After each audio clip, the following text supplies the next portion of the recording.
Two square minus three এ minus two equal zero হলে এ cube minus one ভাগ এ কিউবের মান কত? অর্থাৎ এখান থেকে কিন্তু আমরা এ মাইনাস ওয়ান ভাগ এ এর মান বের করে নিব।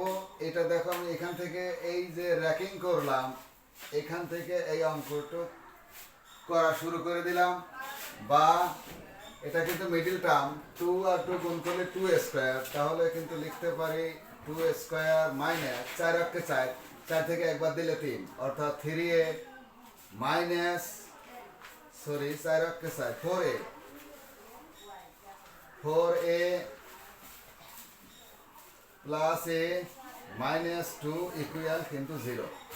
বা তাহলে টু এ কমন, বাসে কি a minus two plus one common গেলে এ মাইনাস টু ইকুয়াল কিন্তু জিরো।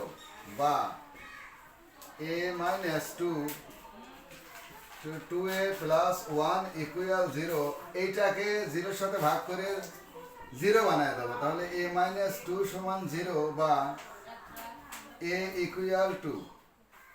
তাহলে এর মান যদি আমরা এখানে বসিয়ে দেই তাহলে দেখো, বা সুতরাং এ মাইনাস ওয়ান ভাগ এ ইকুয়াল এর মান তো টু মাইনাস এখানে কত হলো ওয়ান ডিভাইডেড টু, অর্থাৎ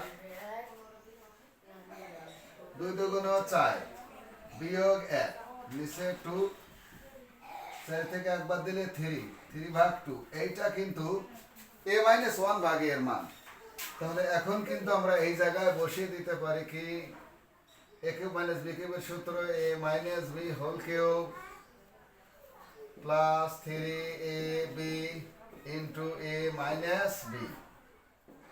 দেখো এর মান কিন্তু থ্রি ভাগ two, three divided two whole cube plus three গুণন থ্রি ভাগ টু, তাহলে কত 27 ডিভাইডেড 8 প্লাস 9 ডিভাইডেড 2, লসাগু কিন্তু 8, 27 প্লাস 4 দুগুণ 8, 4 4 নং 36, তাহলে 63 ডিভাইডেড 8, এইটা কিন্তু এই অঙ্কের সমাধান। ধন্যবাদ।